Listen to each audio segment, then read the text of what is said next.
4 months of torrential rain fell in just hours in the early morning of July 4th, which triggered flash flooding across parts of central Texas. The original forecast called for 5 to 7 inches of rain to fall, but what actually happened is some places got as much as 15 inches, which triggered that ravaging flooding. Officials say at least 80 people have died, including dozens of children in Kerr County, where several girls and one camp counselor are still missing from Camp Mystic. We will do everything humanly possible 24/7, looking at every tree, turning over every rock, whatever it takes, if your child is one of those truly missing and not just out of touch, to find your daughter. Volunteers are currently searching for survivors and loved ones who went missing. If it was my babies, I would know somebody lucky, so that's why I'm here. There are dangers over the next 24 to 48 hours that could pose public safety threats to people in these regions. There is heavy rainfall that's already occurred, and there's more heavy rainfall that's expected that will lead to potential flash flooding. More of the same. So in Texas, as we've seen, there's parts that flooded over that unheard of rainfall or unpredicted rainfall from the National Weather Service, which we'll get into more. But as you noticed, they mentioned it before, the lieutenant governor stepped in there and said things that he don't care really about. Camp Mystic, a camp, I think a girls' camp out there in Texas, was one of the main stories of the devastation that hit. Camp Mystic just released a statement about its campers and counselors. Let's get right to CNN anchor Pam Brown, who is nearby for the latest. Pam, what are you hearing? This is the first time Camp Mystic is releasing a statement with a number of deaths. And in this statement, John, Camp Mystic says it is grieving the loss of 27 campers and counselors following the catastrophic flooding on the Guadalupe River. The statement goes on to say our hearts are broken alongside our families that are enduring this unimaginable tragedy. We are praying for them constantly. 27 young souls, these young campers, John, and young counselors. Remember, these counselors are teenagers for the most part. Many of them jumped into action. They were heroes. But as we are getting from this statement, some died as well. Camp Mystic did not say how many of those 27 were campers versus counselors, but presumably the bulk of them are campers. And I just can't stop thinking, John, that it was just a little over a week ago that parents dropped their young children off to have the best 4 weeks of their life at Camp Mystic, a camp I attended 30 years ago. And now some of those same parents are going to the local funeral home to potentially identify their child. It's just beyond comprehension, the heartbreak here. You feel it all around. So how many of these stories have we heard? Doesn't have to be necessarily flooding, it could be school shootings.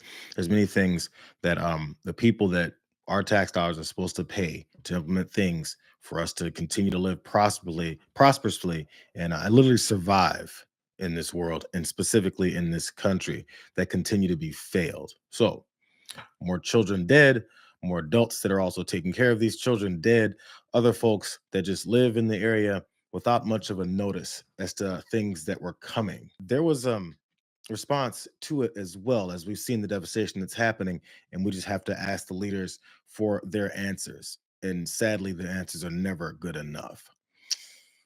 This is what the president had to say. Democrats are claiming more federal cuts for the deaths over in Texas. She asked about the federal cuts, that reporter, that he had, that the Trump administration has implemented, talking about saving all this money so they could pass that bill that they just passed and signed on July 4th. He couldn't hear her, though, so he just moved on because he heard her and he didn't want to answer it. But the problem is there was other reporters there, and they continue to ask him. Are you investigating whether some of the cuts to the federal government left key vacancies at the National Weather Service or in the emergency coordination? No, they did not.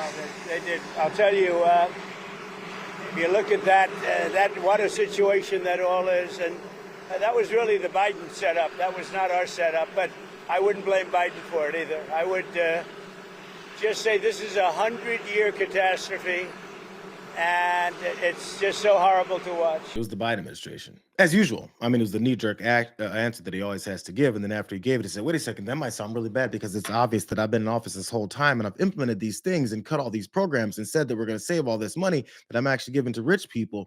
On the back end, when disaster strikes, as they pointed out before, he's absolutely and woefully underprepared. So again, it goes right back to making sure that they don't have any responsibility or accountability for their own actions and decisions. It's Howard Lutnick sitting there going, no. Nobody asked your ask any questions. Your dumb ass is there to be an ass kisser, not to actually answer any questions because you never do that. By the way, where are those damn deals?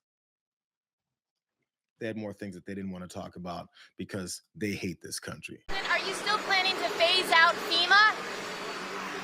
Well, FEMA is something we can talk about later, but right now they're busy working, so we'll leave it at that. Go ahead. The president doesn't want to talk about FEMA right now. We can talk about FEMA later.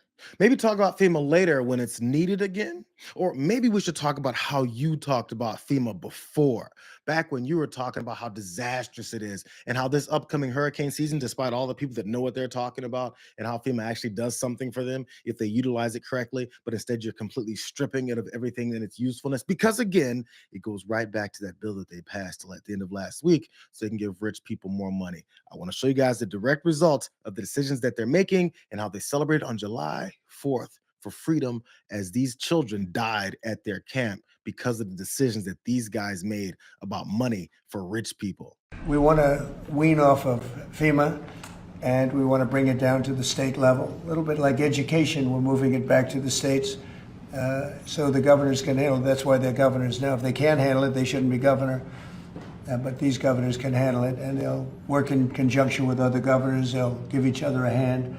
But the FEMA thing has not been a very successful experiment. Very, very expensive, and it doesn't get the job done. You saw what happened in North Carolina under the past administration. And when we got in, we did a great job for North Carolina, brought it back, but it was a disaster, FEMA. And it has not worked out well. It's extremely expensive.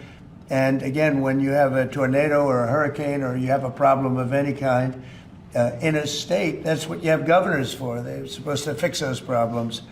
And it's much more local, and they'll develop a system, and I think it'll be a great system. How soon do you want to see FEMA eliminated? And what's your message to the governors about how much more of an expense is going to fall to states? Yeah, well, it's not going to be so much the states. We're going to give out less money. We're going to give it out directly. It'll be from the president's office. We'll have somebody here. He wants to eliminate FEMA. Maybe the governors should do something about it. They should actually work harder. And if the governors can take control of the situations that happen in their states, we won't need FEMA anymore. Well, Governor Abbott is the governor of Texas. Good buddy, right-hand man of Donald Trump. Kisses his ass very efficiently.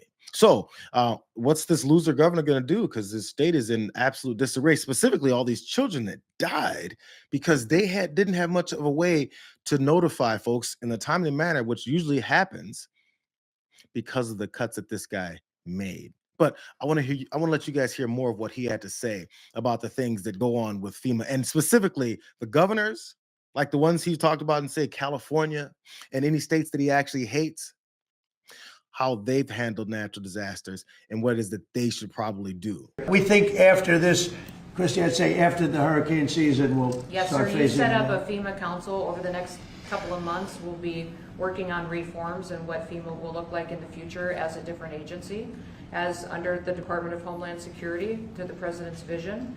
And it will empower governors to go out and respond to emergency situations, and that what the president does best is to make sure that the taxpayers are only fulfilling the need to which is appropriate, and that people are responsible to respond to their own people closest to home. So If a certain state, as an example, gets hit by a hurricane or tornado, that's what a governor should be able to handle it. And frankly, if they can handle it, the aftermath, then maybe they shouldn't be governor. Maybe they shouldn't be governor. If they can't handle the aftermath, how about preparing for the actual disaster before it gets there? Because, it's 2025 and we have all this technology in ways that we can predict things to the best of our abilities to at least warn enough people to limit the number of people killed and the damage that it could take on so many other folks. But, it was way too expensive.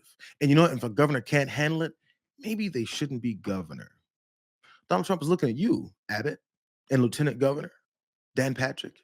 They're looking at you. So if you can't handle this, because these children and their counselors and people who run this camp died, along with just other regular folks that are living in their houses that maybe didn't get those warnings. People die when there's this level of incompetent leadership within our country. Direct incompetent leadership. They think they can strip everything from the way this country runs, the fact that we pay taxes so that we can actually live and survive. So when they take those things away, it's the same thing that's going to happen with all these people. There's millions and tens of millions of people that they're booting off of Medicaid. But they're just too lazy. In other words, your life means nothing.